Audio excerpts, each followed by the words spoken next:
Let not your heart be troubled. You are listening to the Sean Hannity Radio Show podcast. So like many of you, I have trouble sleeping. I have insomnia. No matter what I tried, it wouldn't work until I met Mike Lindell, and I got my very own MyPillow. It has changed my life. What makes MyPillow so different is MyPillow's patented adjustable fill. In other words, you can adjust the patented fill to your exact individual needs so you get the support you need and want to help you get to sleep faster and stay asleep longer. Just go to MyPillow.com or call 1-800-919-6090. Remember, use the promo code Hannity. When you do, Mike Lindell will give you his best offer ever. Buy one pillow and get another one absolutely free. MyPillow, made in the USA, 10-year unconditional warranty, and it has a 60-day, no-questions-asked money-back guarantee. You have nothing to lose. So it's time for you to start getting the quality of sleep that you've been wanting and we need. Just go to MyPillow.com or call 800-919-6090, promo code Hannity.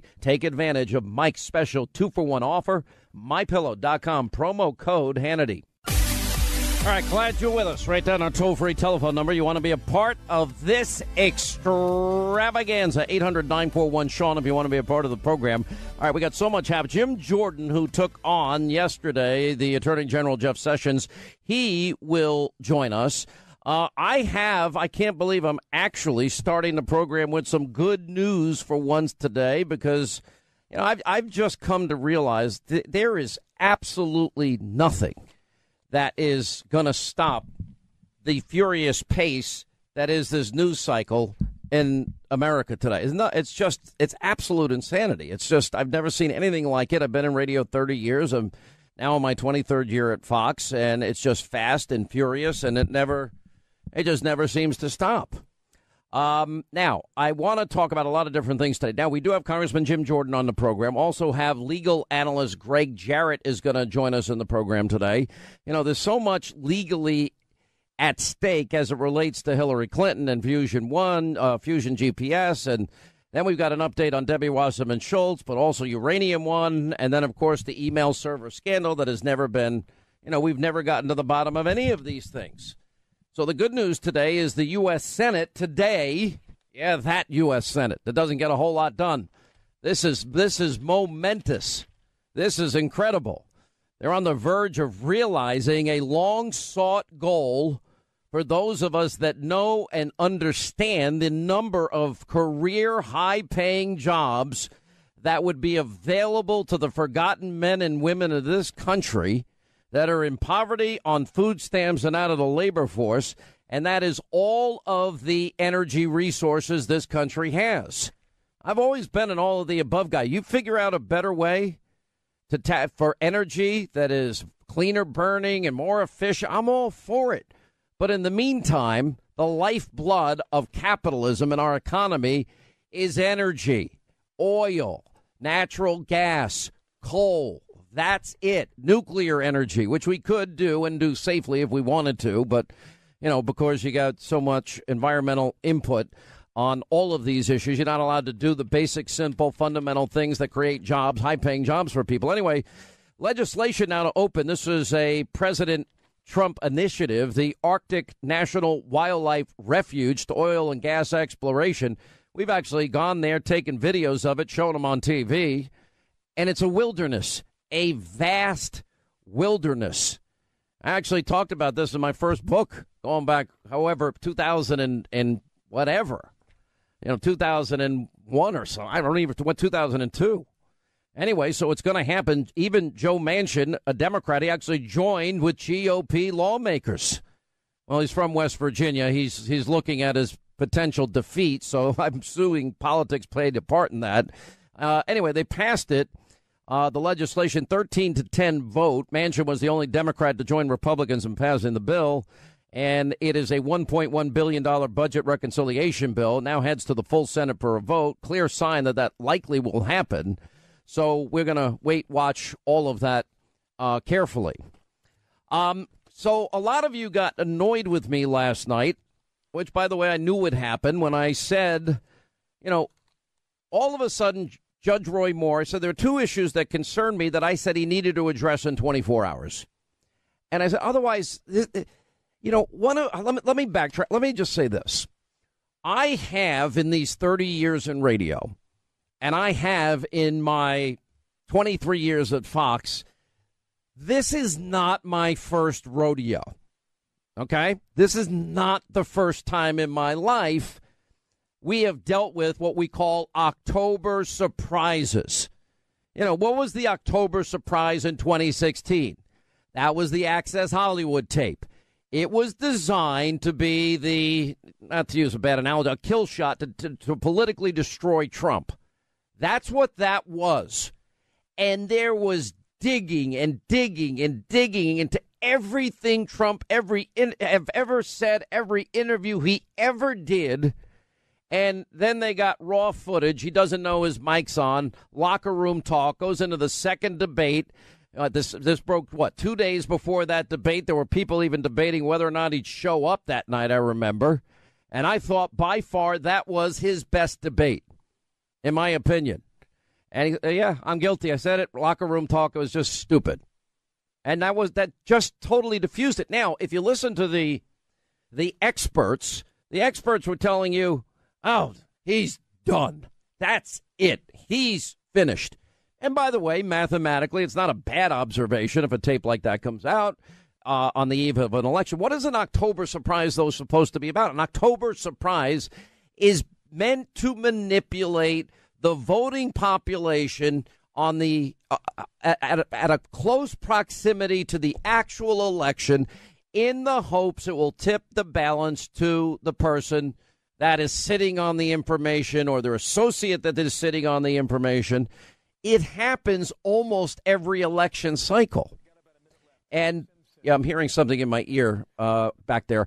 Now, George W. Bush on the eve of the 2000 election. I bet a lot of you probably forgot what happened to George. A DUI, a DWI, showed up from when he had been much younger. And it comes up, it's like the weekend before the election. Why was it released then? Did people not know until the last day?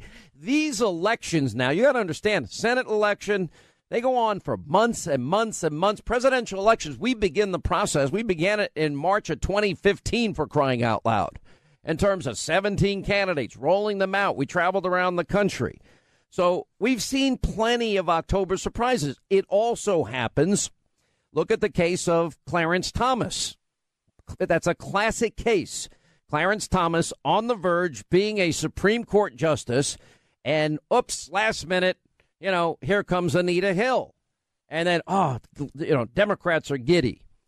Politics is a dirty, brutal, ugly, blood sport. There's nothing nice in the world of politics. Your opponents, politically speaking, I'm putting emphasis, politically speaking, want to destroy you and kill you off. They want you done. They want that power. They want to win. And in the course, of elections, basically, there are no lines for many candidates, none whatsoever. And we saw it with Herman Cain, another example. I can go through these examples all day here today.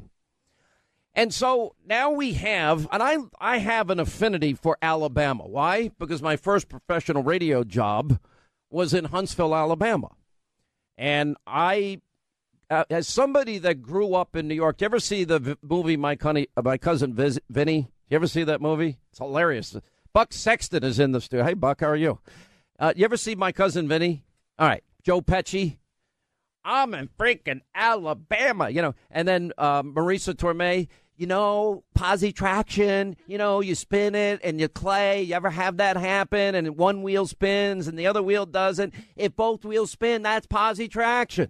All right, that's my best imitation. This is one of my favorite movies. She's like, everybody knows you've been stuck in the mud in Alabama. One wheel stays, whatever. Bingo. The other one does nothing. Exactly. I love Alabama. I was a kid growing up from New York.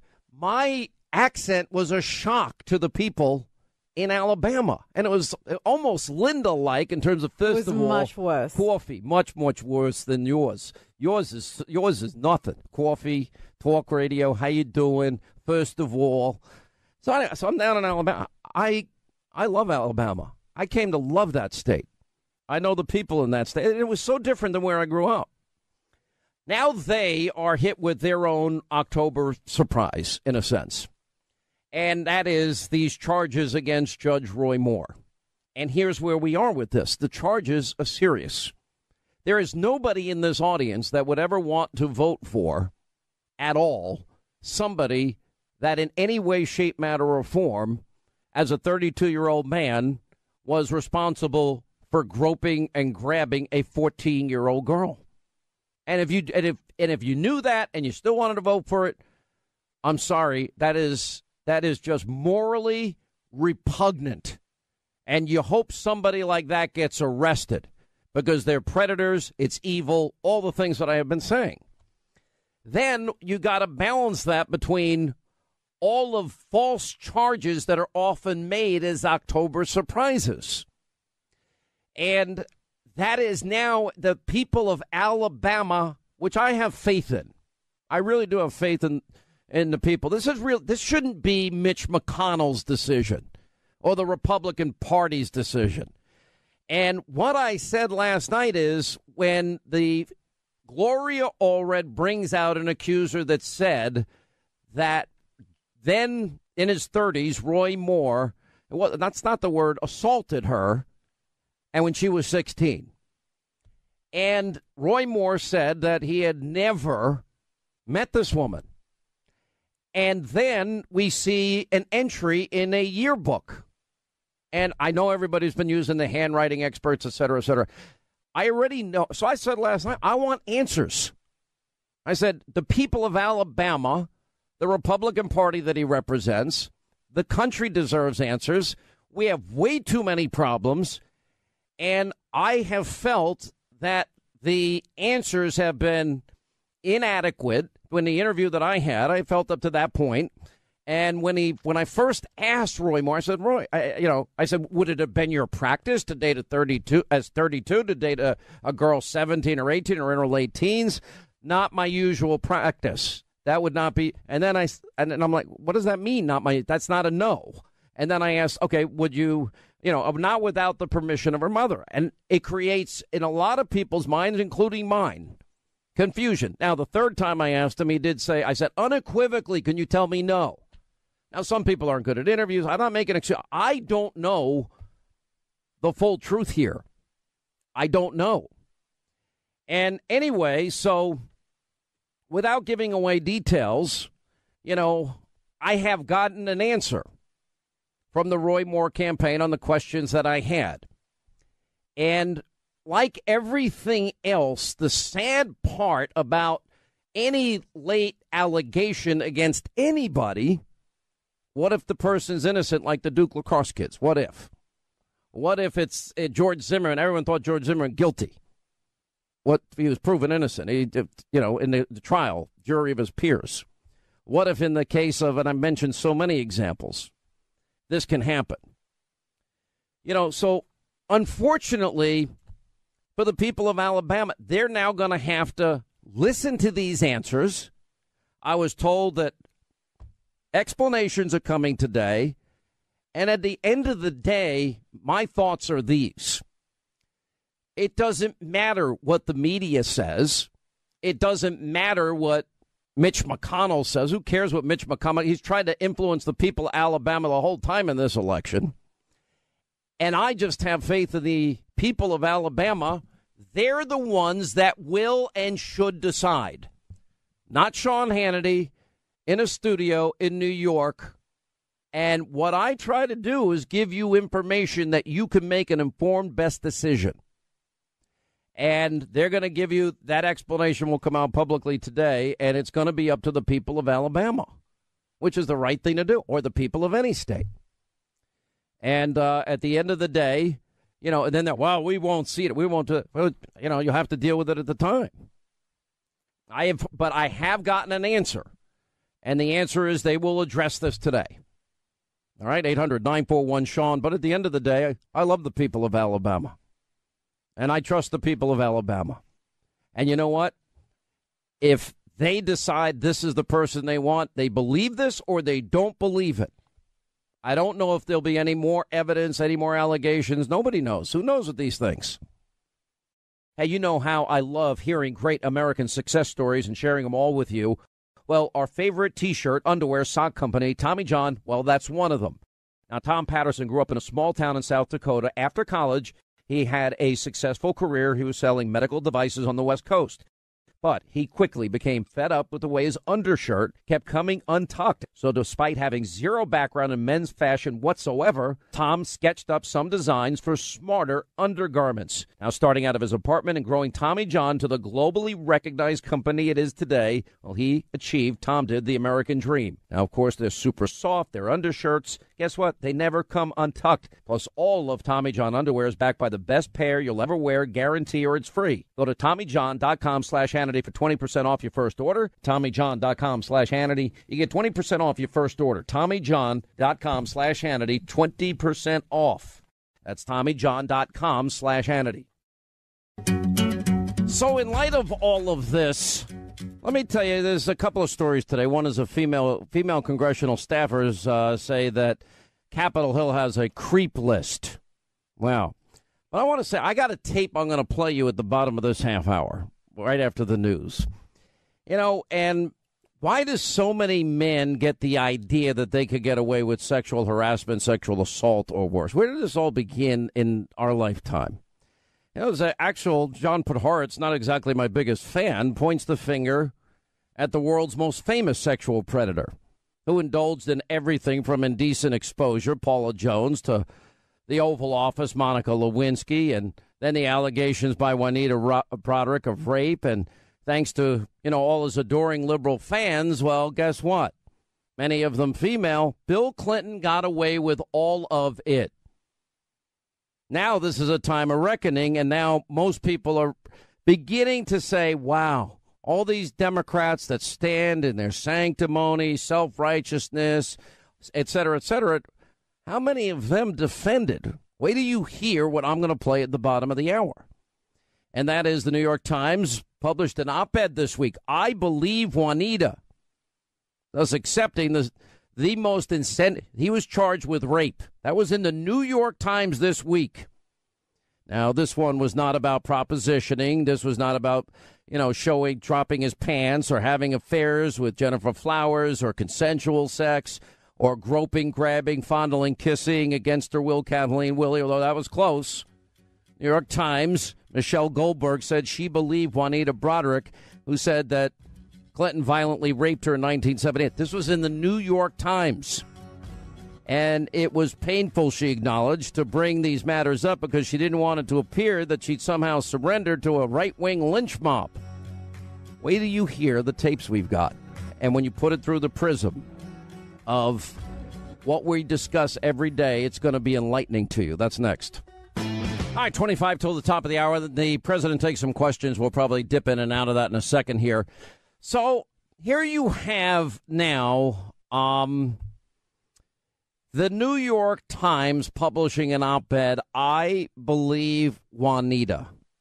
I want you to just take this in through the prism of how the Clintons have been revered for all of these years.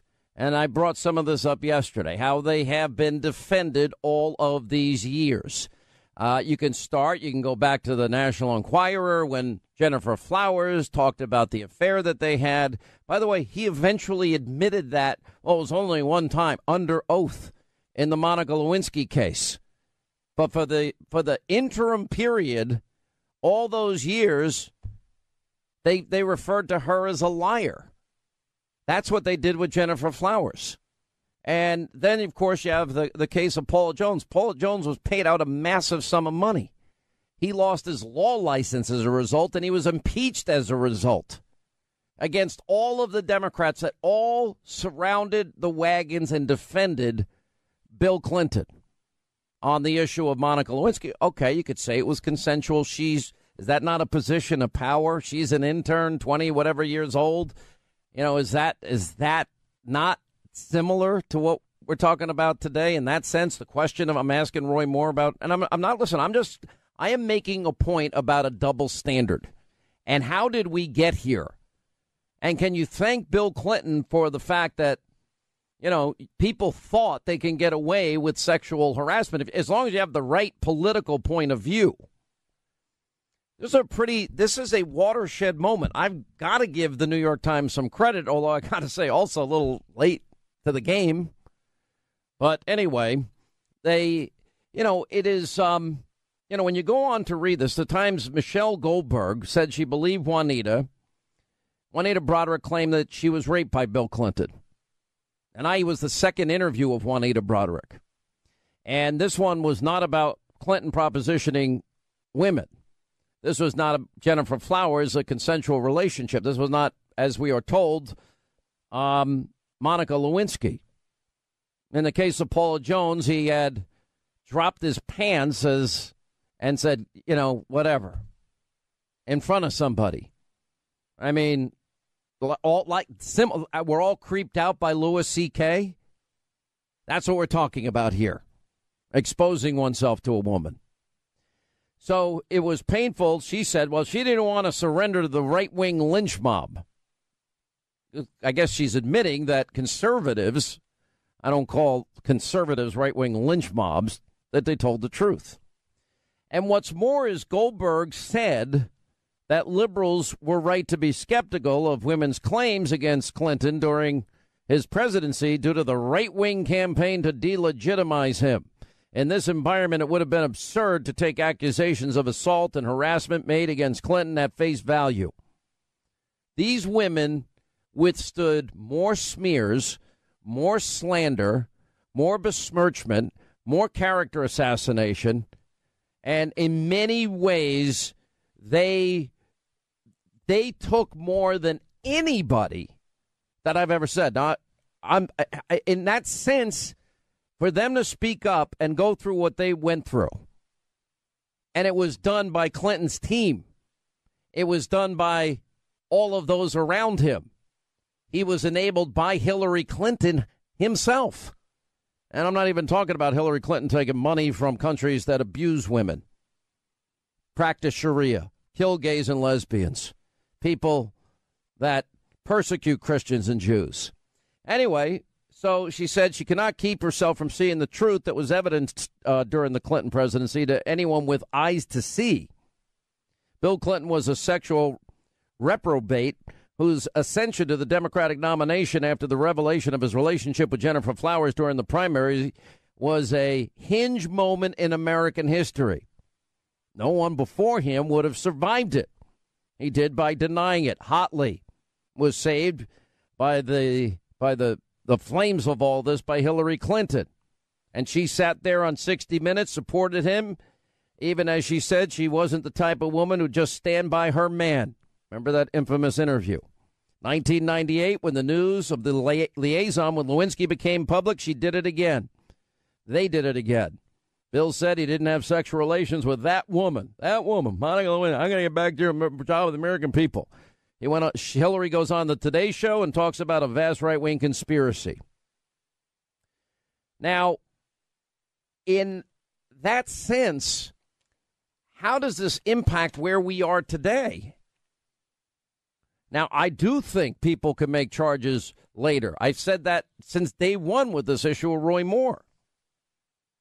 I do think that people could be so traumatized by the evil of an assault. Yeah, I do think that that can happen.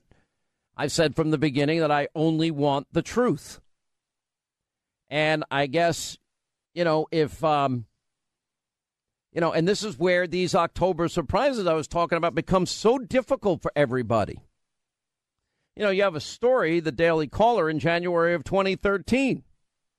Well, the Democratic media mounted a full court press to spread the allegations that, on Roy Moore here, et cetera, et cetera. But not only do court documents, filed by the Obama Justice Department, they actually claim that Senator Bob Menendez had sex with underage Dominican prostitutes. Those same documents say Menendez's encounters with these underage girls have been, quote, corroborated by federal investigators. Reading from the Daily Caller in January 2013. Now we have a report where one woman who says she was 16 when Menendez first had sex with her actually gives her firsthand account of what happened. Anyone going to ask Chuck Schumer about that today? Anybody? Then you have these groups like, Media Matters defending Robert Menendez. Let me go back to that line. Quote, it says, the Obama Justice Department claims that he had this sex with these underage Dominican prostitutes. Same documents say Menendez's encounters with these underage girls have been, quote, corroborated by federal investigators. He's on trial now, as we all know. The senator also likes the youngest and newest girls, the woman wrote on April 21st, 2012, according to an English translation provided to the Daily Caller by a native Spanish speaker. Little noticed email published online by the group Crew, Citizens for Responsibility and Ethics in Washington, that this woman wrote 9 months ago that she had slept with Menendez at a series of sex parties organized by this doctor guy that's involved in this whole thing, this mess. You get where I'm going? I want to just go back. And this is what, with all these October surprises, this is what now the people of Alabama with an October surprise have to sort through and try to get to the truth. And that's why I'm saying that it is, for anybody looking on the outside, you want to be sensitive. Obviously, if anybody is guilty of something that he's being charged of, you never want somebody like that. They should be in jail if you offend a child like this or abuse a child like that. I know I'm not talking about statute of limitations. I'm talking about just truth. On the other hand, these October surprises, they pop up a little too often. Anyway, so they're going to explain it later today. And then at the end of the day, it's going to be the people of Alabama, as it should be. And all these people in Washington that, I didn't hear the same criticism of Menendez. I didn't hear any criticism of Clinton coming out of these Democrats. Just listen to what we put together for you. If a woman sleeps with your husband, you're not going to necessarily embrace them. Well, I wonder why she didn't have. That's why when he brought up these allegations, I wonder if she missed the opportunity to address it in a way that the public would understand that that's just not how you behave. The big issue. I would like to apologize to those tramps that have slept with my husband.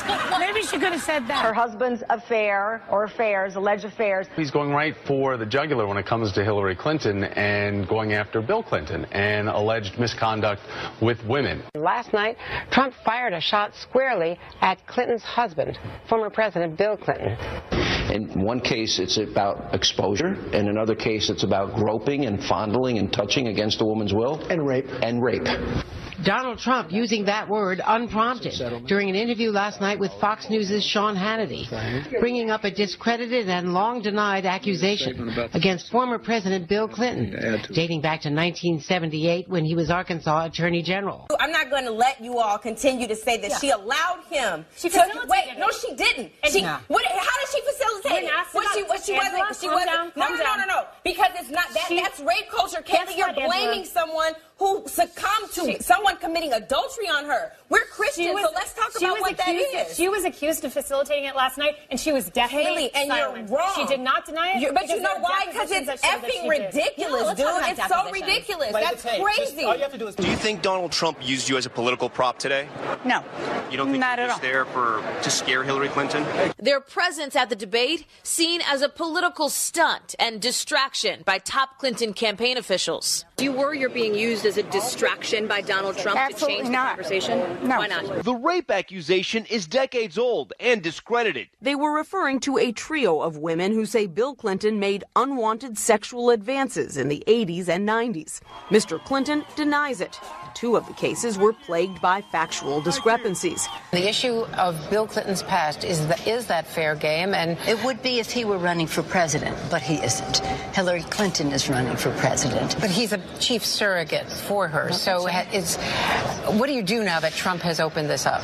Well, I think that you stick with what is important to the American people. And what is important to American people is their financial stability. That's what this election should be about, not about what Bill Clinton did 2 decades ago. She was not implicated in any misconduct. She was not someone who was accused even of doing anything untoward with regard to these women. I mean, Donald Trump is raising, the specter of misconduct. I mean, there is just not even an allegation. There are allegations by the women. I mean, the women say that they felt intimidated by her. There's no evidence of that, but Juanita Broderick says that, she gave her sort of side glance and shook her hand too long and lingered and said something in a coded way. The women... Juanita Broderick, by the way, another matter investigated by Ken Starr, the alleged sexual misconduct of Bill Clinton with regard to Juanita Broderick, which he did not decide to bring any charges from. In your book, the three women brought onto stage by Trump attacking your husband, and you kind of dismissed them. Was that the right thing to do? Are you sure about that? Well, yes, because that had all been litigated. I mean, that was the subject of a huge, investigation, as you might recall, in the late 90s, and there were conclusions drawn, and that was clearly in the past. The great story here, for anybody willing to find it and write about it and explain it, is this vast right-wing conspiracy that has been conspiring against my husband since the day he announced for president. Yeah? Well, now the New York Times looks at it. So when people politicize these types of things at this point, I just think, and then I said this at the beginning of this whole thing, as it related to the charges with Moore, I said, we've got to wait for the evidence to come in, et cetera, et cetera, et cetera. So I said last night, all right, give me some, I want these questions answered because it's too serious. And they are going to give answers today. And you know what the bottom line here at this is, when you're balancing October surprises, believability of women, the desire to get to the truth, now this is what the people of Alabama have to face, and it really is going to be their decision at the end of the day. But the fact that liberals who defended the indefensible all these years are lecturing everybody about, their sanctimony and they have the high road, baloney. They just voted for a woman that defended somebody she knew had to be guilty. She knew. And she took money from countries that abuse women. It's unbelievable. It's unbelievable. I trust the people of Alabama. They're going to have some more time to sort through this. And I hope and pray we get to the truth for their sake and the country's sake. And that's my position. It's going to be up to them. All right, a lot coming up. Sean Hannity Show. We shall check in with Congressman Jim Jordan. He's the one that had the shootout with Attorney General Sessions yesterday. He'll join us. Also, Congressman Biggs will join us. Later on, we got analysis on Uranium One, an update on Fusion GPS, and we got an update today. Investigative reporter Luke Rosiak will join us as it relates to Debbie Wasserman Schultz. We have an amazing Hannity about Democratic hypocrisy tonight. I'm telling you, wait till you hear it and see it. Thanks. Did the FBI pay Christopher Steele, the author of the dossier? Those are matters you'll have to direct to the, I think, maybe the special counsel. And why is that? I'm just asking if someone. Well, I'm not able to reveal internal investigatory matters here that's under the investigation of anybody, but particularly, I think this happened in the summer of 2016. We know the Clinton campaign, the Democrat National Committee, paid through a law firm, Fusion GPS, to produce the dossier. We know the author was Christopher Steele. It's been reported that he was on the payroll of the FBI. I'm just wanting to know if, in fact, that is the case. I'm not able to provide an answer to you. Did the FBI present the dossier to the FISA court? I'm not able to answer that. Do you know if the FBI did the established process protocol in evaluating claims made in the dossier? I'm not able to answer that. On January 6, then FBI Director James Comey briefed President-elect Trump up in New York about the dossier. Shortly thereafter, the fact that meeting took place and the subject of the meeting was the dossier was leaked to CNN. Do you know who leaked that information? I do not. Are you investigating who leaked that information? That would be a matter within the investigatory powers of the special counsel. You said you got a number of investigations going on, Mr. Attorney General, regarding leaks. Is that likely one of those that you're investigating? I'm not able to reveal the existence of investigations or not. But my concern is we sent you a letter 3.5 months ago asking for a second special counsel. And if you're now just considering it, what's it going to take to get a special counsel? We know that former FBI Director James Comey misled the American people in the summer of 2016 when he called the Clinton investigation a matter. It's obviously an investigation. We know FBI Director Comey was drafting an exoneration letter before the investigation was complete. We know Loretta Lynch, one day before the Benghazi report came out, 5 days before Secretary Clinton was scheduled to be interviewed by the FBI, met with former President Bill Clinton on a tarmac in Phoenix. What's it going to take to actually get a special counsel? It will take a factual basis that meets the standards of the appointment of a special counsel. Is that analysis going on right now? Well, it's in the manual of the Department of Justice about what's required. We've only had two. The first one was the Waco, Janet Reno, Senator Danforth, who took over that investigation as special counsel, and Mr. Mueller. Each of those are pretty special factual situations. Let me ask it this way. And we will use the proper standards, and that's only thing I can tell you, Mr. Jordan. Well, I appreciate you can have your idea, but sometime we have to study what the facts are and to evaluate whether it meets the standard. Well said. So let me ask you this. If in fact, a special counsel. Well, we know one fact. We know the Clinton campaign, the Democrat National Committee paid for, through the law firm, paid for the dossier. We know that happened. And it sure looks like the FBI was paying the author of that document. And it sure looks like a major political party was working with the federal government to then turn an opposition research document, the equivalent of some National Enquirer story, into an intelligence document, take that to the FISA court so that they could then get a warrant to spy on Americans associated with President Trump's campaign. That's what it looks like. And I'm asking you, doesn't that warrant, in addition to all the things we know about James Comey in 2016, doesn't that warrant naming a second special counsel, as 20 members of this committee wrote you 3.5 months ago asking you to do? Well, Mr. Comey is no longer the director of the FBI. Thank goodness. We have an excellent man of integrity and ability in Chris Wray, and I think he's going to do an outstanding job, and I'm very happy He's about not here today, that. Attorney General. And I would say, and I'm asking for a special counsel. The time of the gentleman. And I would say, looks like is not enough basis to appoint a special counsel. All right, that's from yesterday's hearing. Congressman Jim Jordan, who's going to join us in a minute to discuss that exchange with the Attorney General. Joining us now, though, in the meantime, is Congressman Andy Biggs is with us. Andy, how are you? Welcome back to the program. What did you think of that exchange? Well, I think that, first of all, thanks for having me, but I think that I was a little bit disappointed because I think what Jim Jordan was talking about when he said it looks like this, it looks like that, what he was doing is he was laying out the factual basis for probable cause of a crime or multiple crimes that have been committed. And if that is the case, which I think it is, then the Attorney General at that point, when he says, well, we're going to look at it on the factual basis, well, you've had it for months and months and months. You should be appointing a special counsel. That's the position I took yesterday when I heard that. That's why my questioning went the way it did. And I didn't get that from Attorney General Sessions, who I think is a good man, but here he can't defer to his second in command, who is Rod Rosenstein, for Pete's sakes.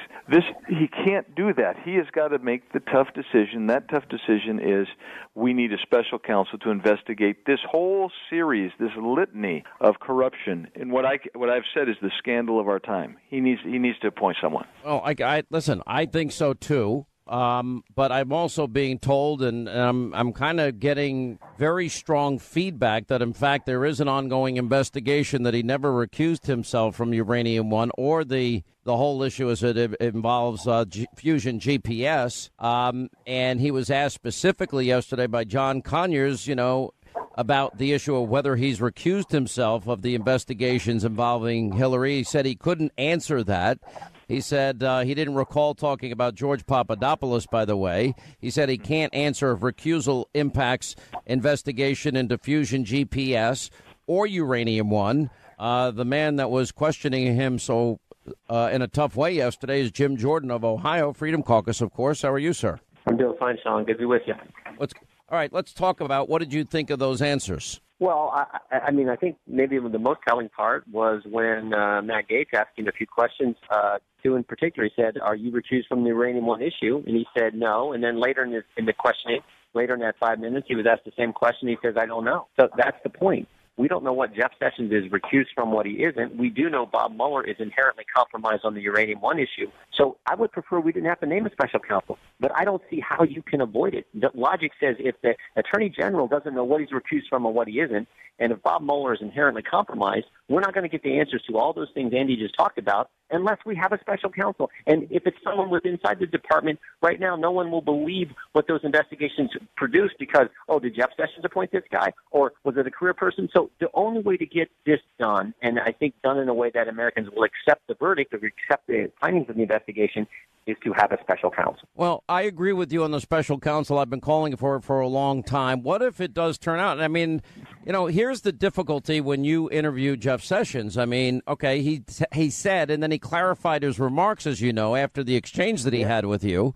is that he was just talking about what the standard for a special counsel, which means that he hasn't decided if a special counsel is going to be necessary. I'm also hearing a lot of rumors that there's going to be dramatic changes at the FBI in the next week or so that should be interesting. But more importantly, you know, if he's sitting there knowing that there's an investigation into fusion GPS, Russian interference as it relates to Hillary or Uranium One, he can't tell you that. Yeah, but, well, maybe that's the case, but that was not the impression we got. The impression we got is the facts have to be there to warrant a special counsel. And I would come back to, how about these facts? How about the fact that the Democrat National Committee and the Clinton campaign were paying for the dossier, and at the same time, it sure looks like the FBI was paying Christopher Steele, the author of that dossier, and it was taken, we believe, to the FISA court, to a federal judge, and it was the basis for spying on people associated with the Trump campaign. How about that?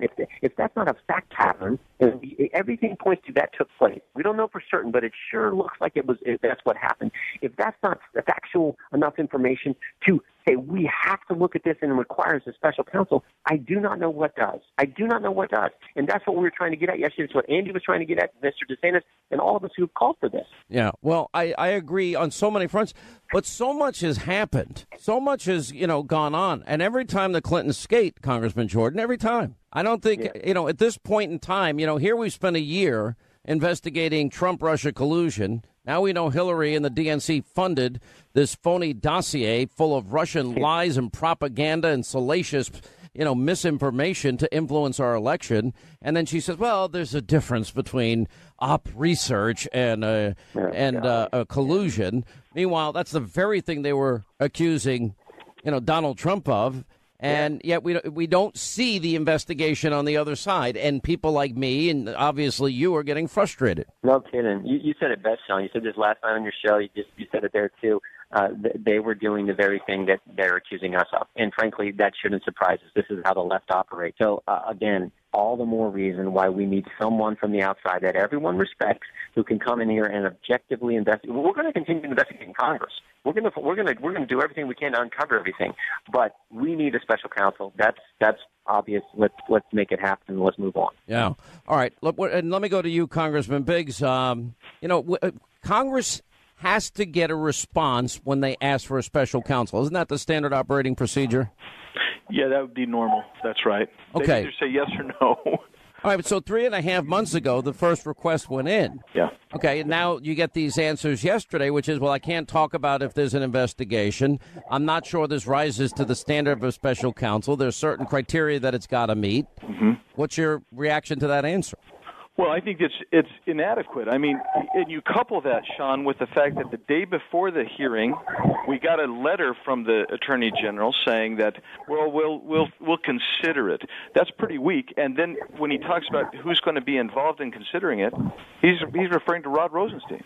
And so we have the same people who have the same conflicts as in the Mueller incident. We have this going on over here.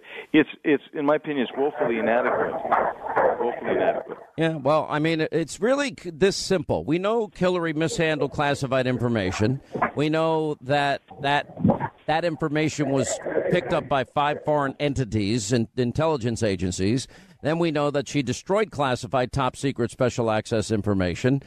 These were subpoenaed emails, and then she just destroys them, deletes them, acid washes, bleach bits them, and bashes up devices with hammers. That, to me, is a classic case of obstruction, and I don't think I would not be in jail over that. Would I be in jail over that? Yes, you would, and so would I, and so would most every other American. And but for some reason, people just jump on and protect the Clintons, and that's what we have said. Look, we just want a fair and objective investigation, and we haven't had it. The Clintons haven't had it.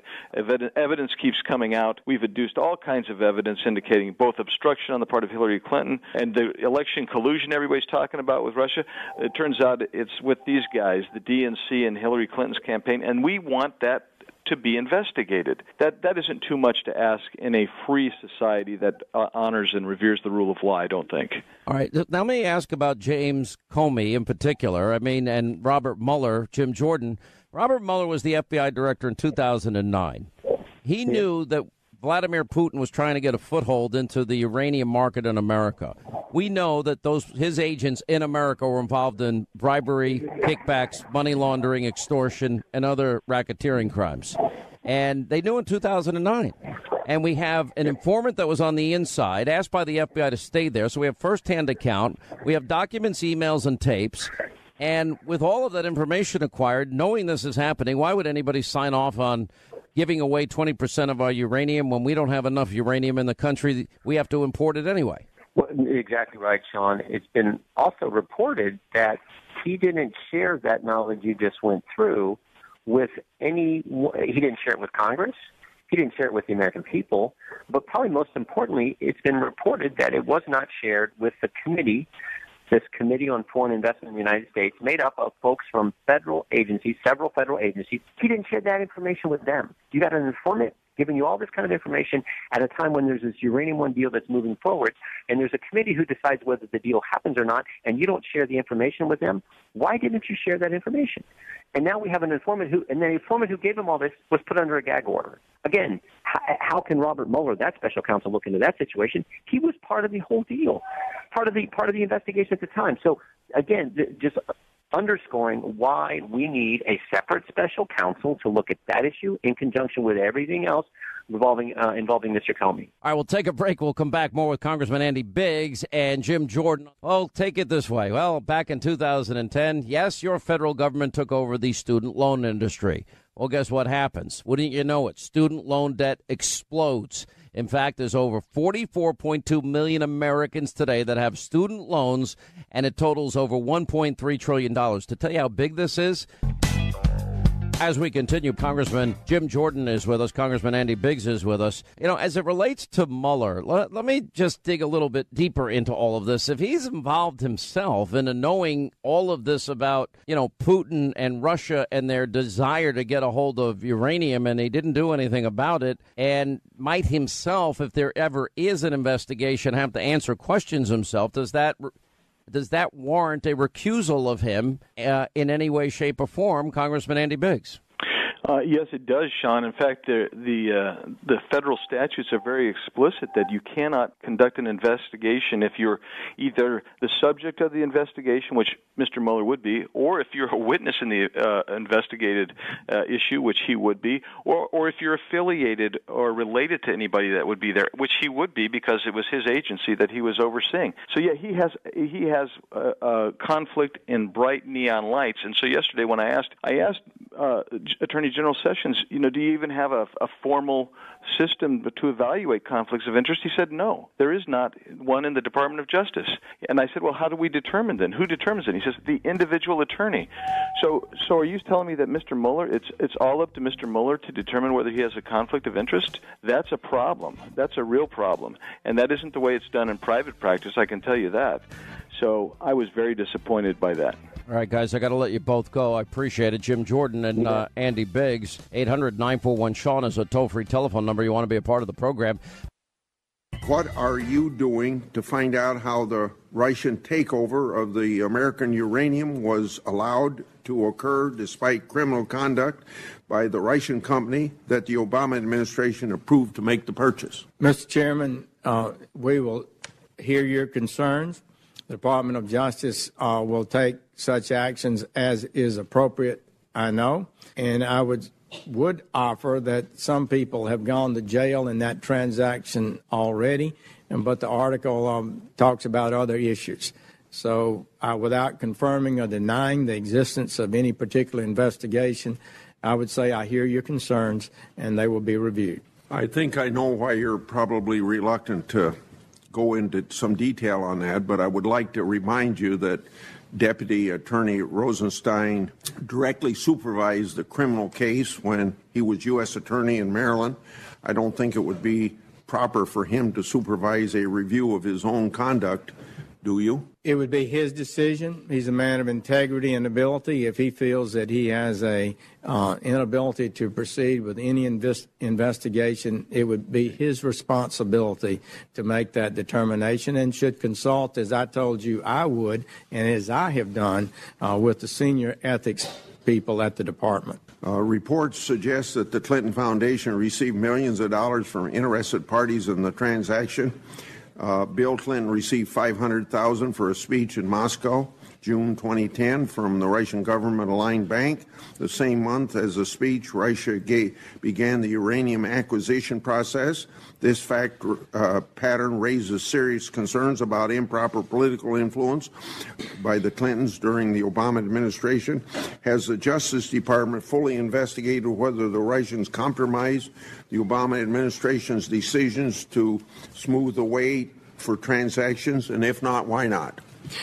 Mr. Chairman, we're working hard to maintain discipline in the department. It wouldn't be appropriate for me to comment on any ongoing investigation. Mr. Attorney General, does your recusal from investigations related to the interference by Russia in the 2016 presidential campaign apply to any investigations regarding efforts by the Democratic National Committee and the Clinton campaign to secretly fund a scurrilous and widely discredited dossier on candidate Donald Trump? Mr. Chairman, anything that arises in this nature that may be or may not be connected to my recusal on the question of the campaign in Russia would be discussed between me, the senior ethics advisor at the Department of Justice, and that's how I make my decision. That's what I promised to do when I was confirmed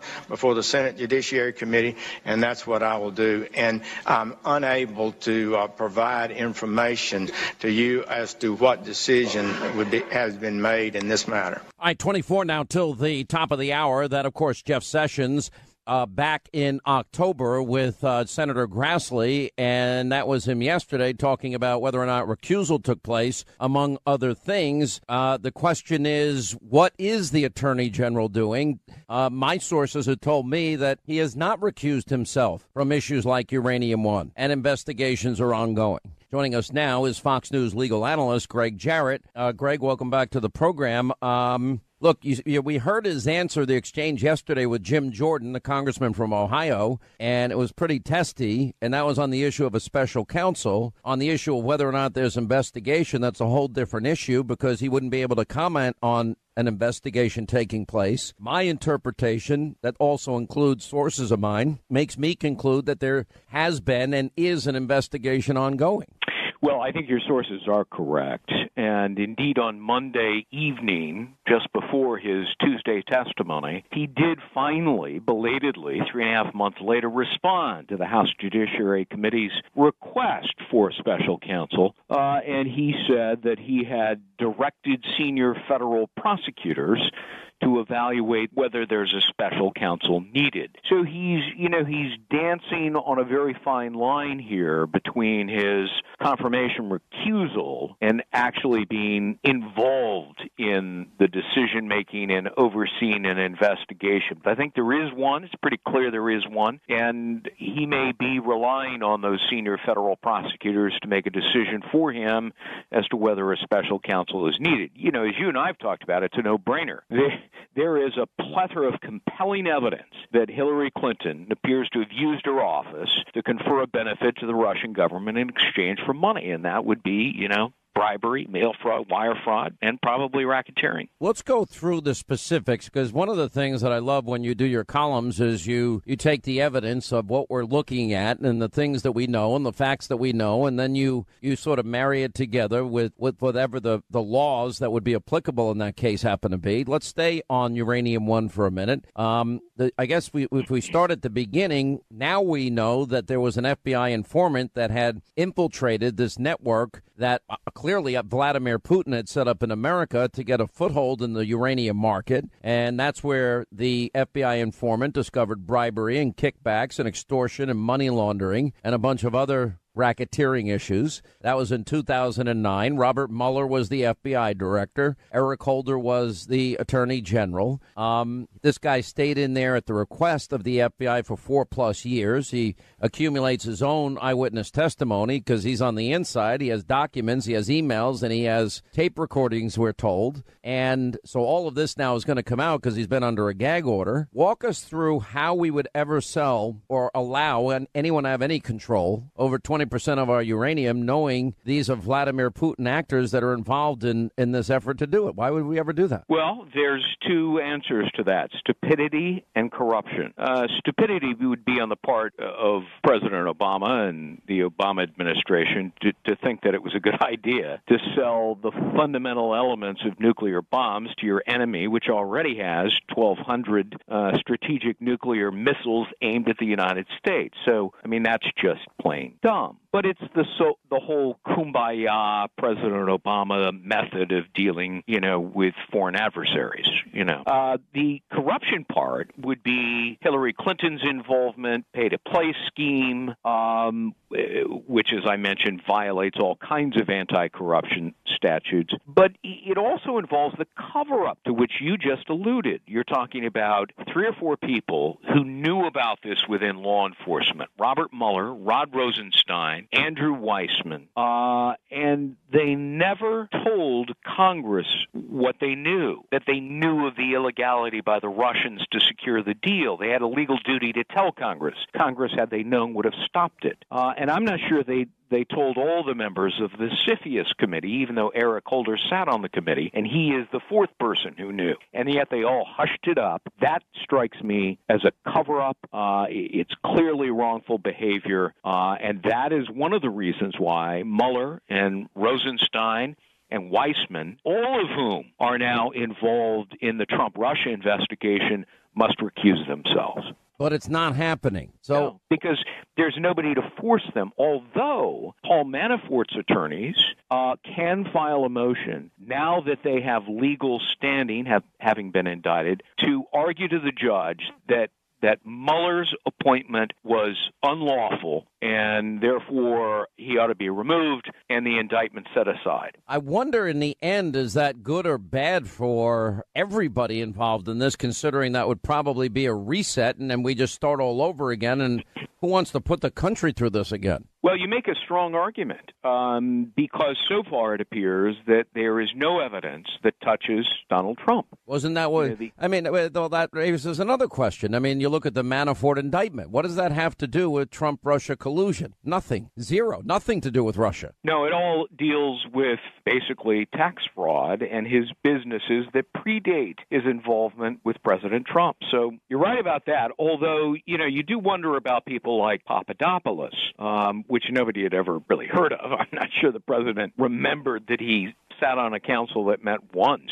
But it's interesting, Papadopoulos was only charged with lying to the FBI, not charged with collusion. Why? Because his meetings with Russians violate no laws. Mm-hmm. So, it reminds me a little bit of Patrick Fitzgerald, spends all this time, 3 years, and the only thing he came up with was Scooter Libby. And yet, when he first took the position, he was looking into who was the leaker in terms of the Valerie Plame issue. And number one, she wasn't even a covert agent. But number two, he found out on day one that the leaker was Richard Armitage. Now, in my mind, that was the express reason for the special prosecutor in that case. And I don't know why he didn't close his doors, close up shop and say, okay, we got the leaker. We know who it is. And move on from there. That never happens. Right. And the interesting thing about the special counsel statute is that if the special counsel finds evidence of unchargeable wrongdoing, he's not even allowed to talk about it. He can only reveal and talk about chargeable crimes. So in the Scooter Libby case, that's all he could ever talk about. And nobody ever found out about Dick Armitage until later. And, this after it's all said and done, he knew from day one. And then, this is the thing that I worry about for people that go before, grand juries or they talk to the FBI. And I know I don't have a perfect memory. I would have to scan my memory deeply. And I don't even think I could tell you who was on my TV show last Thursday night, if you asked me. I honestly could not give you an honest answer. Now, if you want the statistics on how Ronald Reagan, what he did for the economy and peace through strength and tear down this wall, I can give you chapter and verse. But I mean, to ask somebody 3 years later and let's say they don't remember it 100% accurately, then you charge them with perjury. That becomes, in my mind, a perjury trap.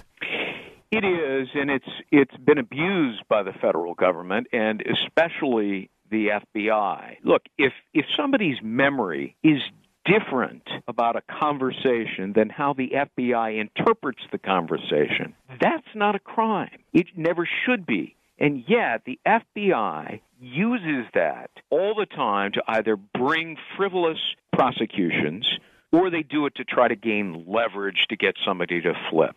It's reprehensible and it's illegal, but the FBI does it all the time. And as we continue, Fox News legal analyst Greg Jarrett is with us. All right, let me ask, though, we talked about Uranium One. What about the Fusion GPS dossier? I mean, is it possible that the Hillary Clinton DNC bought and paid for salacious lies on Donald Trump? Is it possible that that was used as the pretense to go to a FISA court and get surveillance on Donald Trump, the opposition candidate, either candidate Trump or President-elect Trump? And what would that mean if that was the case? I mean, basically bought and paid for Hillary lies opens up wide open surveillance against her opponent? If Comey knew that the dossier upon which he relied to get the FISA warrant was not valid, then he has committed a crime. That needs to be part of a second special counsel investigation, as the House Judiciary Committee has demanded. And then, of course, the DNC and Hillary Clinton campaign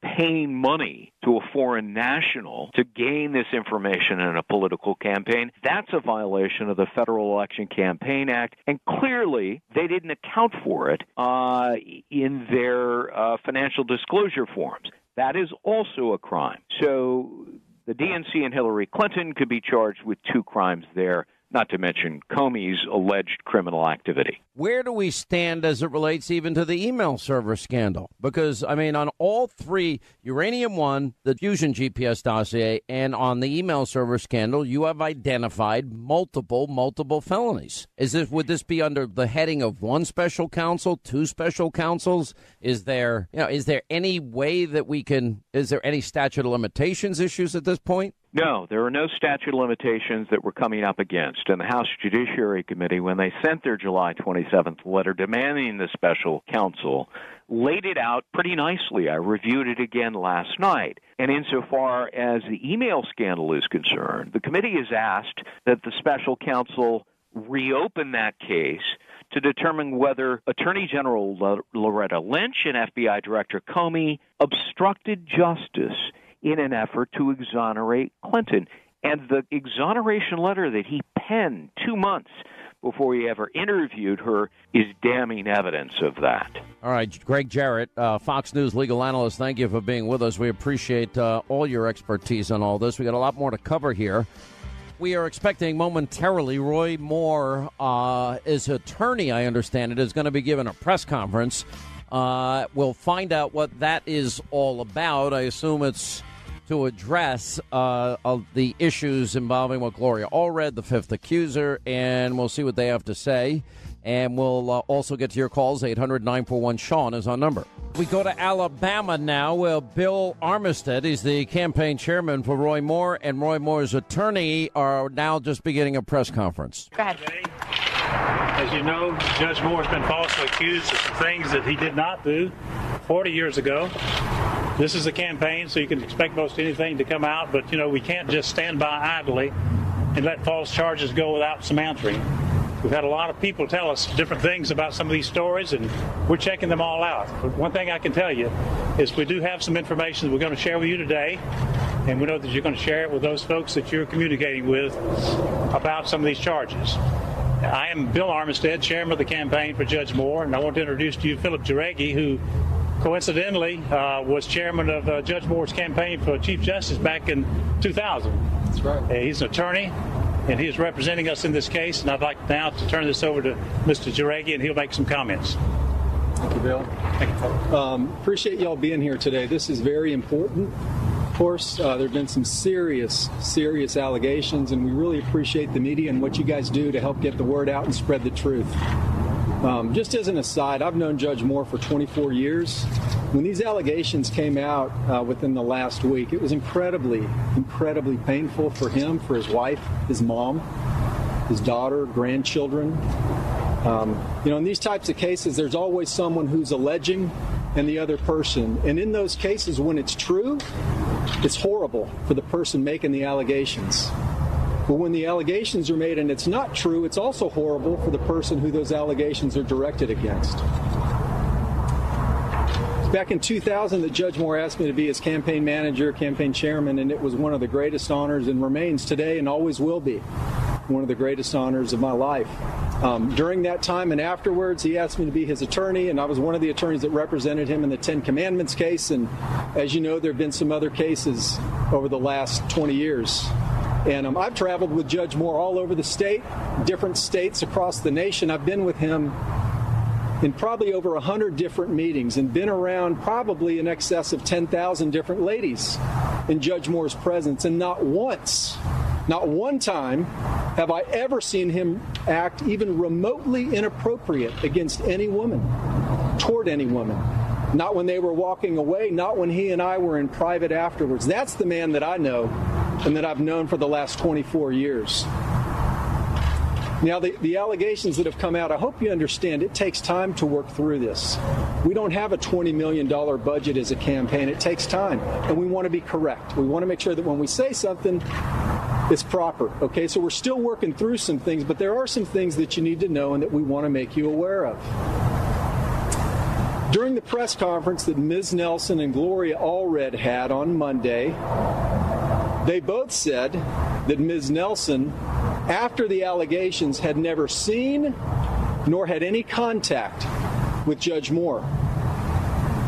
As it turns out, in 1999, Ms. Nelson filed a divorce action against her then-husband, Mr. Harris. Guess who that case was before? It was filed in Etowah County, and the judge assigned was Roy S. Moore, Circuit Judge of Etowah County. There was contact. Judge Moore signed an order in that case as well, and we'll talk about that in a minute.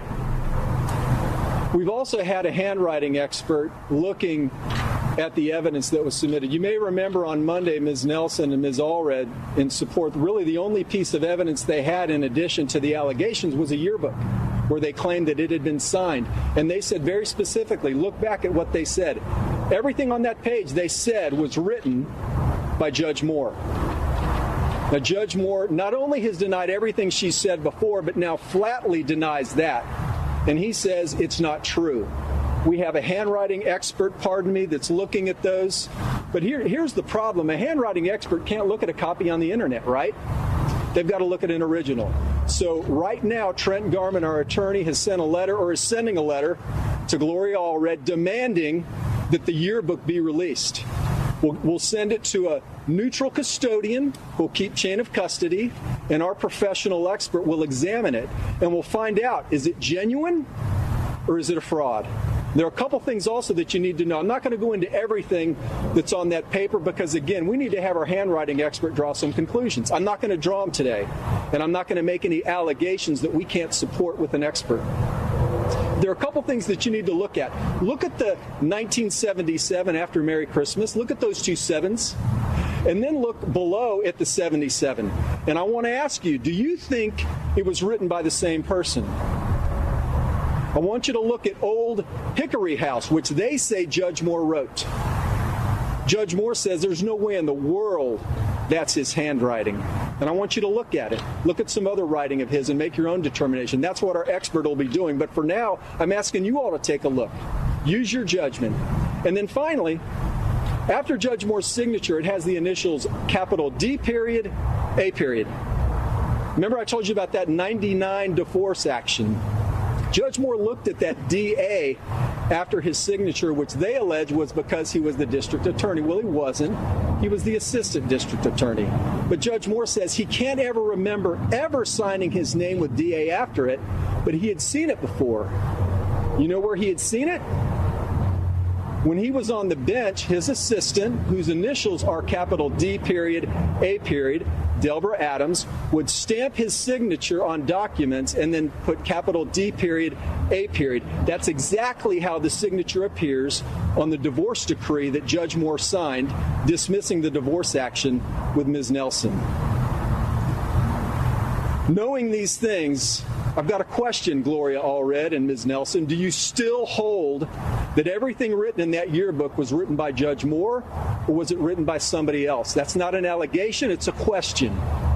And finally, we demand that you immediately release the yearbook to a neutral custodian so that our expert, you can send your expert as well if you'd like to, so that our expert can look at it, not a copy on the internet, the actual document, so that we can see the lettering, we can see the ink on the page, we can see the indentations, and we can see how old is that ink.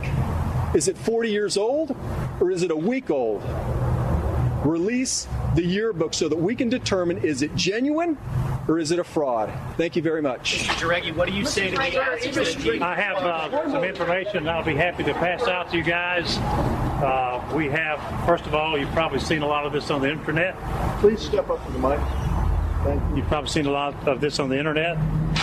These are copies of what was shown by Mrs. Allred. I'll just let you all pass them out if that's okay. And also what we have here is the copy of the divorce papers, not the entire thing. We show the cover page, and then what's so important is we show the final page, which has Judge Moore's signature on it with the DA. Sir, I have two quick questions. Are there any circumstances? We have the Roy Moore signature here, and the DA, which was added by his assistant, the same DA initials that are written on the yearbook. Bill, does Judge Moore plan to testify under oath like Ms. And I'll be glad to start these on this side. Sir, and since this is a legal matter, the legal expert has spoken. Didn't Judge Moore say that he had never met her? Thank you very much. Why is anyone answering any questions? Interview with Hannity, sir. All right, there you have it. There was the campaign manager for Roy Moore, as well as the attorney for Roy Moore. The bottom line is that they went through a number of issues here. They want a handwriting expert to look at the actual yearbook. These were the questions that I said they had to answer. And they want that book. Gloria Allred will be getting a letter, and they are saying unequivocally it's not true. They're demanding the release so a professional can actually look at the letter, and they won't draw a conclusion until their expert has a chance to do that, also encouraging the media to get their own experts on that. And Judge Roy Moore apparently had an assistant. Her name's Deborah Adams, who would sign for him and put DA in the instances when they signed, and that he wasn't the district attorney at that time. It was the ADA. And that's what they're saying at this particular point in time. Now, they did raise, I've seen all of this on the internet. I've seen an analysis of the sevens. One thing that any expert will be able to tell is, okay, was that ink old or new? Very simple. Find out in seconds. This is not going to be, that's not going to be hard forensic discovery. We actually brought on we have a forensic, I told you earlier in the program, I knew what was coming out today, but because I had put this question out last night, because people need to know the truth. This is too serious a time. 42 years, forensic document examiner specializing in handwriting. Carl Schaffenberger is with us, certified document examiner. How are you, sir? How long? 42 years you've done this? Yes, sir.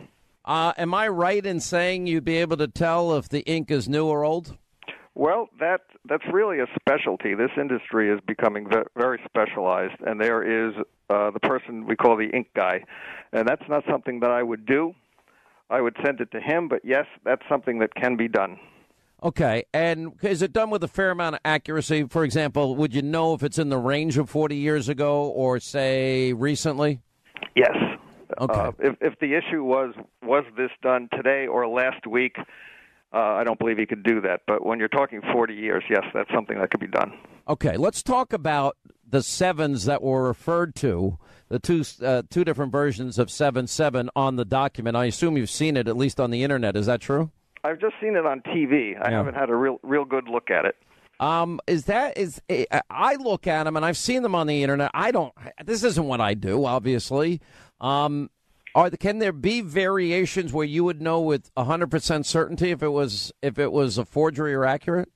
Well, 100% certainty. I think so. But you have to remember also that this was allegedly written how many years ago? 40 years ago? About 38, 40 years ago, somewhere in there, yeah.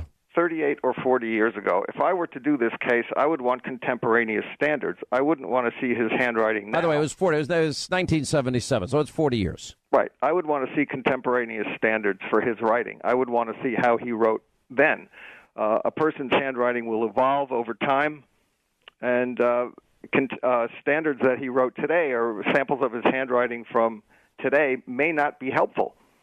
You know, it's funny because over the course of my career, I signed many books for people. And then, by the time you start a book signing, 3 hours later, your signature is very different.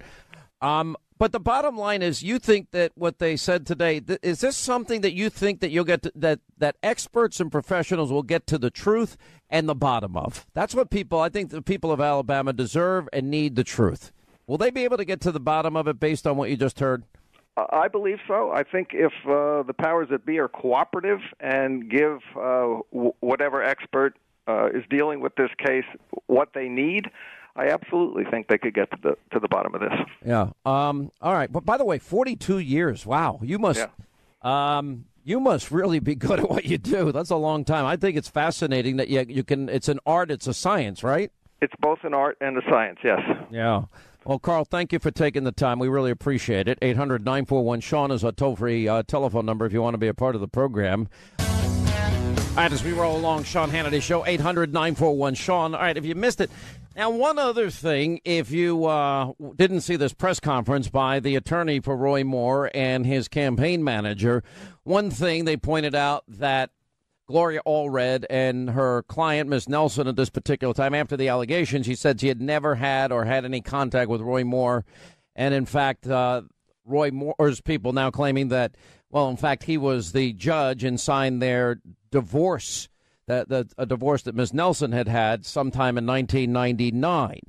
And they're now demanding a handwriting expert, and Judge Moore says it's not true. And they're demanding to look at the original copy of the yearbook.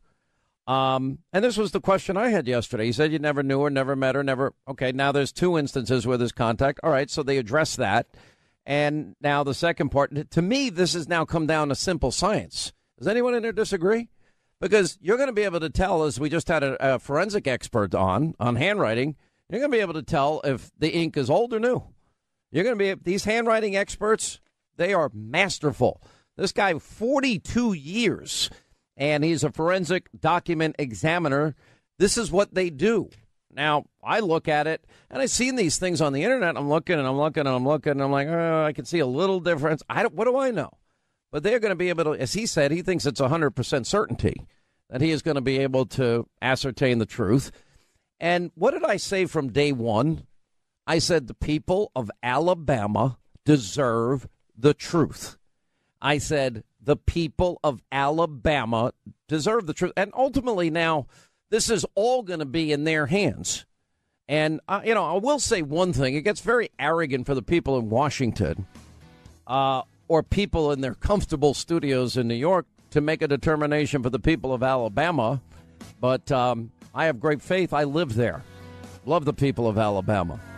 I know some are asking, Roll Tide, War Eagle, War Tide. Well, we'll talk about that another day. All right, we'll come back. Wide open phones. We'll get your reaction to all of this. We're going to take very fast calls next hour, half hour of the program. 800-941-SEAN. We have full details. And Bill Clinton, you can thank him for a lot of the sexual harassment that's rampant today. I'll explain tonight. Yeah, I'm here. Relax. 800-941-SEAN. If you just missed the press conference, Roy Moore. What part did you want to play? You want to play a part of which part did you want to play? No, that ship has sailed. Oh. I just wanted to. You just ran it at the top of the last hour. I know, but I just wanted to enumerate the one part. I just think it's there. I mean, listen, they've put their cards on the table and they're asking them to supply the yearbook, and they'll all examine it together. I think. I think, in one sense, they've now. I think you can argue they have now backed themselves into a scientific corner. Especially, how did you find this handwriting expert? That guy fascinated me. His name's Carl Schaffenberger, and we just had him on. If you just missed the last half hour, you missed a lot. That's why you got to listen 3 hours a day, every day. That's all we ask. In other words, you got to be like those Soros and billionaire, millionaire funder people, the paid hit people out there. You got to listen. They get paid to listen to this program. Can you imagine getting paid to listen to this program? And imagine if you hate what I say every day. It would be very hard. Hang on. Maybe breaking news here. Let me see. Hold on. On the top of Drudge. Okay. A new Roy Moore accuser. Is this just breaking?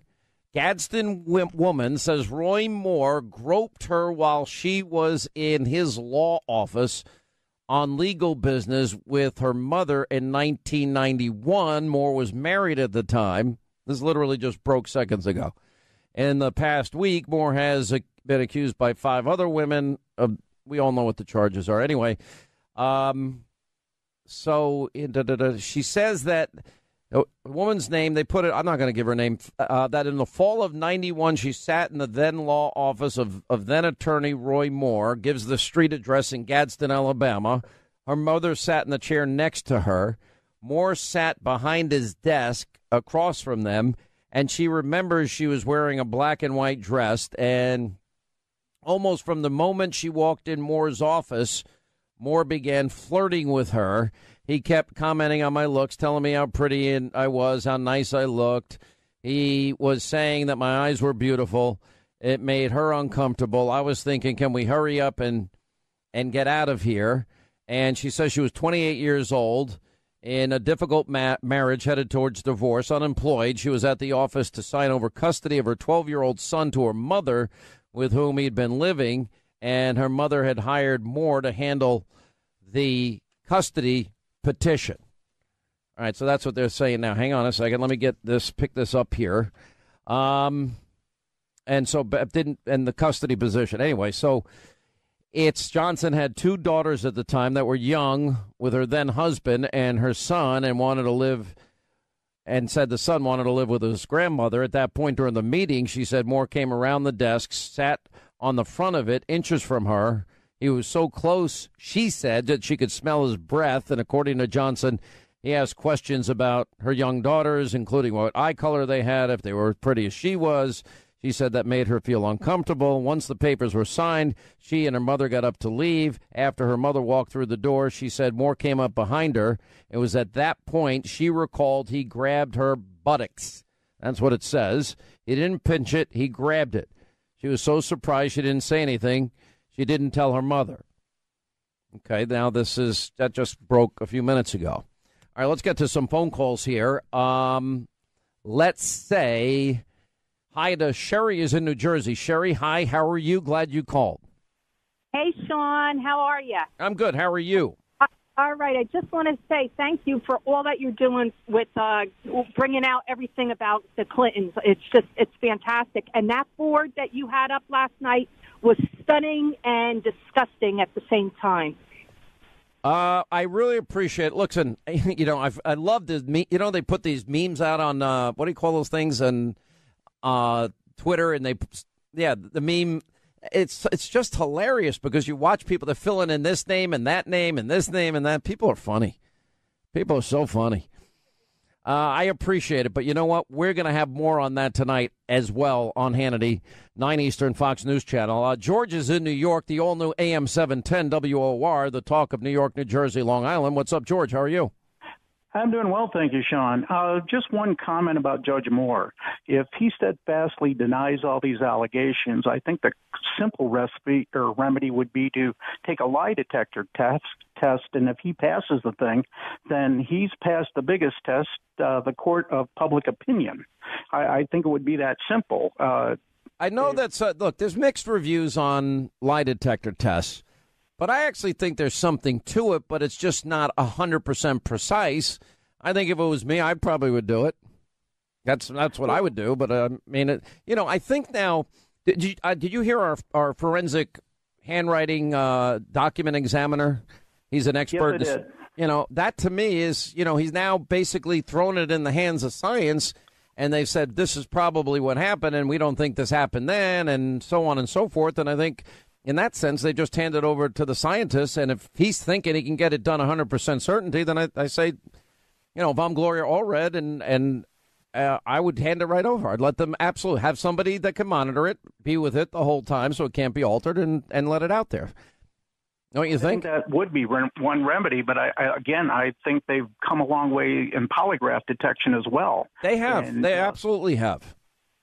And but it's not perfect. That's the point. Well, no, but they can get within a 10% margin of certainty, according to everything that I've said about it and read about it. I'm sorry. No, I think you're right. I think you're right, and I don't think it's a bad idea when you're under fire like this. Good call, George. Diane in Ohio. What's up, Diane? How are you? Diane, are you there? It's an honor to speak. It's an honor to speak. Honor to speak to you. Thank you. Thank you. So I just want one of these Congress people, to ask Sessions when he says on another subject, and he says that he conferred with senior ethics people at the FBI. The question is, are those the same senior ethics people that didn't see anything wrong with one of the top people at the FBI, McCabe's wife, getting around $700,000 from Terry McAuliffe while he was supposed to be investigating Hillary, his McAuliffe's crime? I mean, you're talking about McCabe, yes, that the wife of this guy. Right, and then finally, Sean, you ought to be up for a Pulitzer Prize. The legacy of Woodward and Bernstein, you're the only one doing it, certainly not the Washington Post. So thank you so much for what you're doing for our country. All I want to do is get to a lot of truth, and we've made a lot of inroads on a lot of these issues. I appreciate it, Diane. Thank you. Back to our telephones as we say hi to Patricia in Saratoga Springs, New York. What's up, Patricia? How are you? Hi, Sean. I hope you can hear me. I can. I want to say thank you so much for what you do and for putting the truth out there. And I'll make this short. I just thank you for having our back. I think we should get to the truth regarding the Roy Moore issue and move forward with the handwriting analysis and see what happens. Yeah, listen, I mean, I think in that sense, scientifically, they box themselves in a lot of ways. And I don't know about this new accuser, but I'm sure all of this needs to be vetted, and he needs to answer the questions. This is so important. I've said and I believe this should all transcend politics, in my opinion. This, Ivanka Trump said today, there's a special place in hell for child predators. I agree with that. There is a special place in hell. And, I've read Dante's Inferno. I'd put it in the lower circle, if you will. And when you're talking about something this serious, you want the truth. And the people of Alabama deserve the truth. Jen in Cincinnati, 55 KRC. What's up, Jen? Hey, Sean, thank you for remaining objective about Judge Roy Moore. I think there is a pattern where the left fights harder than the right to take somebody out. And if you remember former Attorney General Phil Kline, who was the first prosecutor to go after Planned Parenthood with felonies, nobody realizes this because it's 8 years later. They went after his license, trumped up charges against him. They took him out because he went after a billion-dollar industry. Judge Moore has stood up for the abortion issue. He stood up for the gay rights issue. And there is no question in my mind, this is a way of trying to keep him out. And the saddest part, Sean, is the cooperation of the establishment Republicans is going on with this. He has buried And I believe he will end up winning this race, and his reputation is ruined. Wait till you see tonight's show. I'm going to do something obviously no one else in the media will do. You know, I think you can really thank, you know, and this is separate and apart from Roy Moore. I'm not talking about that issue here. You know, all these issues of sexual harassment that are now rampant, and the left with their feigned outrage. It is feigned because you know what? For all these years, they protected the biggest predator out there, the president of the United States at the time. And they defended, and they lied, and defended, and they smeared, and they slandered, and they besmirched, and they used character assassination against all these women. Well, now, finally, this week, the New York Times says, I believe Juanita.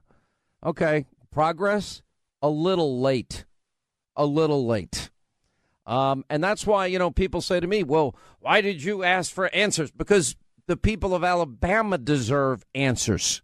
They deserve truth, and they deserve to know the truth before they go into the ballot box. I love the people of Alabama, and I want them to know the truth.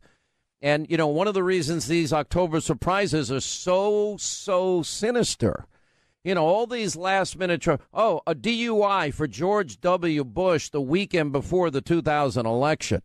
Oh, Access Hollywood just a couple of weeks outside of Trump's, you know, election against Hillary.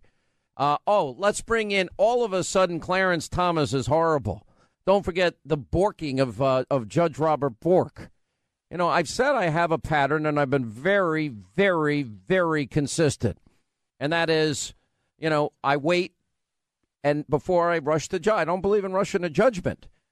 And for that, I've been excoriated this week. I've been excoriated by everybody this week. I'm saying not rush to judgment and saying that Moore needs to answer these questions. The people of Alabama have a right. They started the process today. You know, let's play this montage again of how the left treated the women and the media treated the women that accused Bill Clinton of his actions. If a woman sleeps with your husband, you're not going to necessarily embrace them. I wonder why she didn't have. That's why when he brought up these allegations, I wonder if she missed the opportunity to address it in a way that the public would understand that that's just not how you behave. The big issue. I would like to apologize to those tramps that have slept with my husband. Maybe she could have said that. Her husband's affair or affairs, alleged affairs. He's going right for the jugular when it comes to Hillary Clinton and going after Bill Clinton and alleged misconduct with women. Last night, Trump fired a shot squarely at Clinton's husband, former President Bill Clinton. In one case, it's about exposure. In another case, it's about groping and fondling and touching against a woman's will. And rape. Donald Trump using that word unprompted during an interview last night with Fox News' Sean Hannity, bringing up a discredited and long-denied accusation against former President Bill Clinton, dating back to 1978 when he was Arkansas Attorney General. I'm not going to let you all continue to say that she allowed him. She facilitated it. No, she didn't. How did she facilitate it? No. Because it's not that. That's rape culture. Kelly, you're blaming someone who succumbed to someone committing adultery on her. We're Christians, so let's talk about what that is. She was accused of facilitating it last night, and she was definitely silent. You're wrong. She did not deny it. But you know why? Because it's effing ridiculous, dude. It's so ridiculous. That's crazy. All you have to do is. Do you think Donald Trump used you as a political prop today? No. You don't think he was there to scare Hillary Clinton? Their presence at the debate seen as a political stunt and distraction by top Clinton campaign officials. Do you worry you're being used as a distraction by Donald Trump to change the conversation? No. Why not? The rape accusation is decades old and discredited. They were referring to a trio of women who say Bill Clinton made unwanted sexual advances in the 80s and 90s. Mr. Clinton denies it. Two of the cases were plagued by factual discrepancies. The issue of Bill Clinton's past is that fair game, and it would be if he were running for president, but he isn't. Hillary Clinton is running for president. But he's a chief surrogate for her. So what do you do now that Trump has opened this up? Well, I think that you stick with what is important to the American people. And what is important to American people is their financial stability. That's what this election should be about, not about what Bill Clinton did 2 decades ago. She was not All right, I got to bail out of this only for the constraints of time that are on the program here. You know, wait till tonight's monologue. Of all the breaking news, we have updates on Uranium One and the dossier, but more importantly, I'm going to show you how the media and liberals in this country, how they defended to the ends of the earth Bill Clinton on the issue of what he did as a predator. And Menendez is another example. In other words, news and information you won't get anywhere else. But at the end of the day now, it's going to be the people of Alabama that take all this in, and they decide all these outside influences. You know what? I trust the people of Alabama. They're going to sort through this. All right, Hannity tonight at 9. Hey, guess who you can thank for sexual harassment, well, being so widespread? Maybe the left supporting Bill Clinton tonight at 9. See you then.